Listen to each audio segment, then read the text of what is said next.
Good morning student. आज हम पढ़ेंगे हिंदी गद्य का पाठ 10 नेताजी का चश्मा। लेखक हैं स्वयं प्रकाश। प्रस्तुत पाठ लेखक स्वयं प्रकाश जी के द्वारा लिखा गया है। पाठ है नेताजी का चश्मा। लेखक स्वयं प्रकाश जिनका जन्म 1947 ईस्वी में इंदौर जो कि मध्य प्रदेश में है वहाँ हुआ था। स्वयं प्रकाश जी ने मैकेनिकल इंजीनियरिंग की पढ़ाई करके एक औद्योगिक संस्थान में नौकरी की।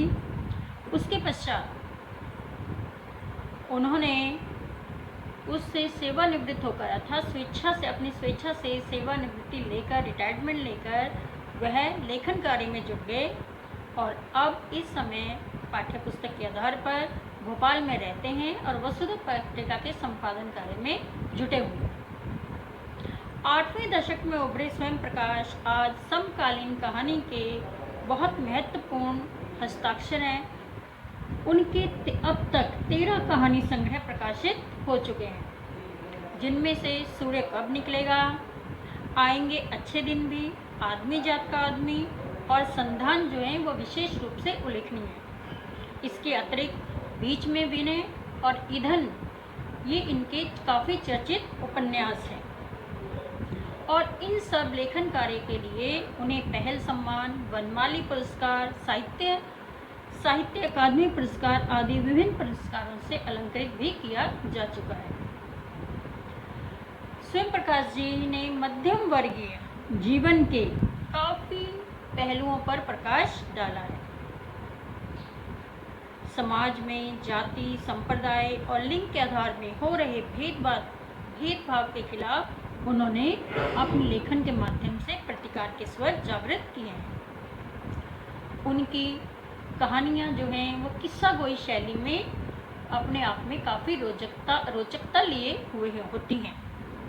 प्रस्तुत कहानी नेताजी का चश्मा भी उनकी किस्सा गोई शैली में लिखी हुई एक रोचक कहानी है। नेताजी का चश्मा के माध्यम से लेखक स्वयं प्रकाश ने बताने का प्रयास किया है कि ये आवश्यक नहीं है कि हमारे चारों ओर घिरे भूभाग का नाम ही देश नहीं होता, कि देश चारों ओर घिरे भूभाग को नहीं कहते, बल्कि देश कहते हैं उसमें रहने वाले सभी नागरिकों, नदियों, पहाड़ों, वनस्पतियों, पशु पक्षियों और इन सब से प्रेम करके इनकी समृद्धि के लिए प्रयास करने का नाम ही देश है और इसके प्रति अपनी संपूर्णता, अपनी श्रद्धा और भक्ति और इसके प्रति प्रेम दिखाना ही देशभक्ति है। नेताजी की कहानी, नेताजी का चश्मा जो कहानी है, ये कैप्टन चश्मे वाले के माध्यम से उन्होंने देश के करोड़ों नागरिकों के योगदान को रेखांकित किया है। नेताजी का चश्मा ये जो कहानी स्वयं प्रकाश जी के द्वारा लिखी गई है, इस कहानी के माध्यम से उन्होंने ये बताने का प्रयास किया है कि देश का एक छोटा सा बच्चे से लेकर बुजुर्ग व्यक्ति भी किस प्रकार से देश में रहकर देश के प्रति अपनी तरफ से देशभक्ति का परिचय दे सकता है। कहानी हमें यही बताती है कि देश में बच्चे ही नहीं, बड़े बूढ़े भी, उनका भी देशभक्ति में पूरा सहयोग होता है। नेताजी का चश्मा कहानी कुछ इस प्रकार से है। हालदार साहब जिन्हें कि हर 15 दिन के पश्चात इस एक कस्बे से होकर गुजरना पड़ता था कंपनी के निरीक्षण के सिलसिले में। जिस कस्बे से वो होकर गुजरते थे वो कस्बा बहुत बड़ा भी नहीं था। कुछ पक्के मकान, कुछ कच्चे, उनमें कुछ ही पक्के मकान थे। एक सीमेंट का कारखाना, एक लड़कों का हाई स्कूल, एक लड़कियों का हाई स्कूल और एक नगरपालिका भी थी उस कस्बे में। अब नगरपालिका थी तो कुछ काम भी कर लेती थी, जैसे कभी कोई सड़क बनवा दी, कभी कोई कवि सम्मेलन करवा दिया इत्यादि। ये छोटे मोटे काम नगरपालिका के द्वारा कस्बे में समय समय पर होते रहते थे। इसी नगरपालिका में एक बार कोई एक उत्साही प्रशासनिक अधिकारी आया जिसने उस कस्बे के मुख्य बाजार के चौराहे पर एक नेताजी की मूर्ति बनाकर लगवाई।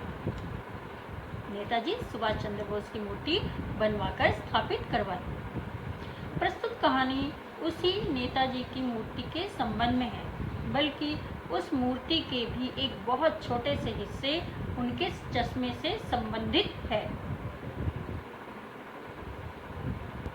पूरी बात लेखक कहते हैं कि पूरी बात का तो उन्हें पता नहीं, लेकिन लगता है कि शायद देश के अच्छे मूर्तिकारों की जानकारी ना होने के कारण और शायद अच्छी मूर्ति में होने वाला खर्च और जो सरकार के द्वारा दिया जाने वाला खर्च का बजट था उसमें सही तालमेल ना होने के कारण काफ़ी समय सरकार को पत्र लिखने में, चिट्ठियों के आदान प्रदान में बीत गया, जिसकी वजह से जो दिन निश्चित किया गया था मूर्ति स्थापित करवाने के लिए वो दिन काफ़ी नज़दीक आ गया।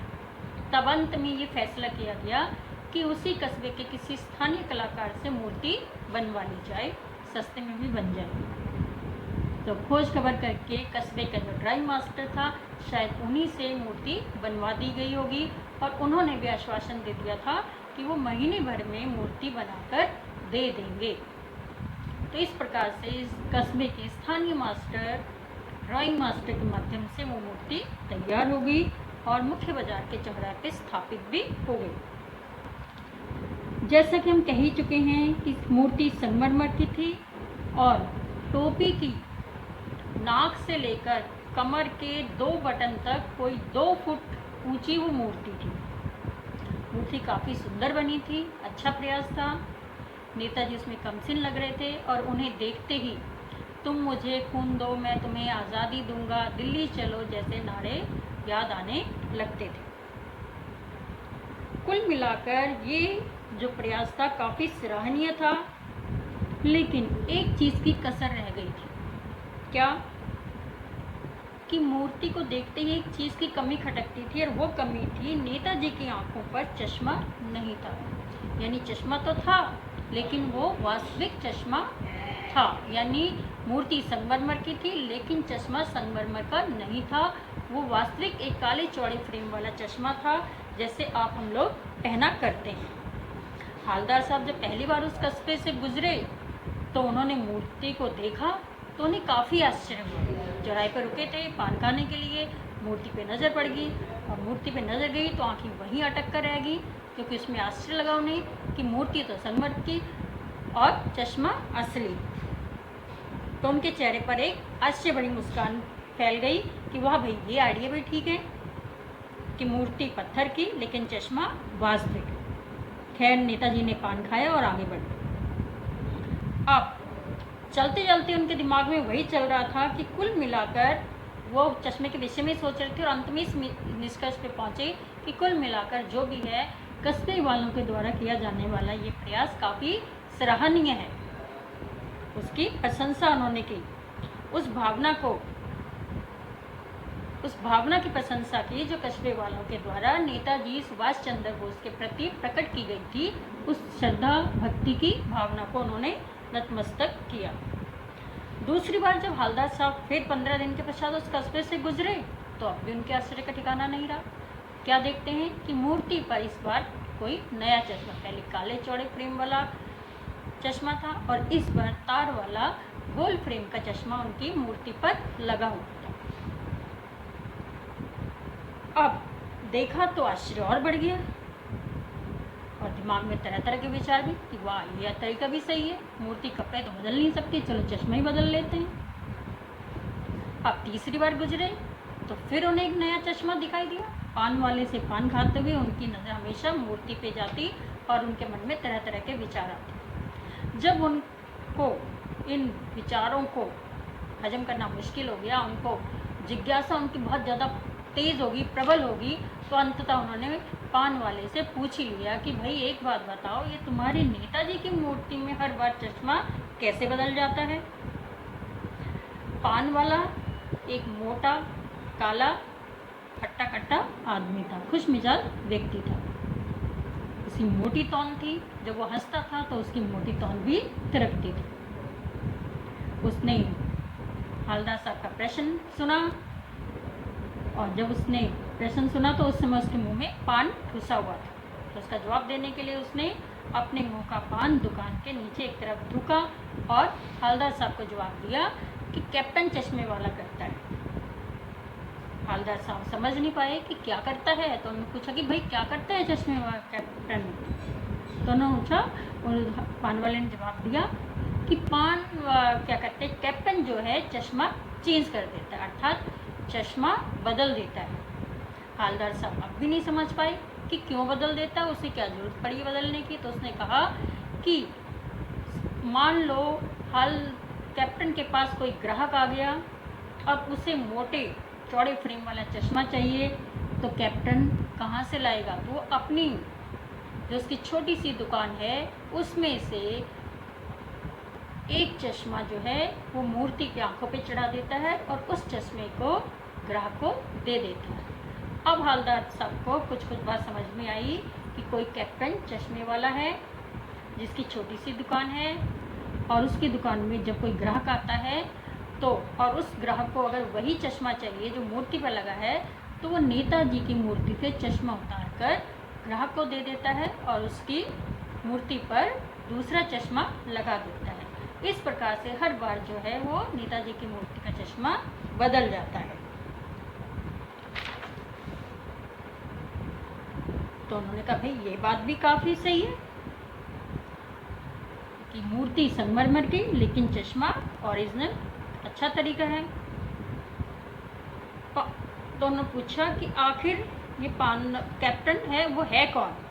पान वाला तब तक अपने मुंह में दूसरा पान ठूस चुका था और दुकान पर भीड़ भाड़ भी अधिक नहीं थी। वह फिर आंखों में हंसा और हंसने के साथ ही उसकी तौन भी थिरकी। उसने फिर पान को नीचे थूका और बोला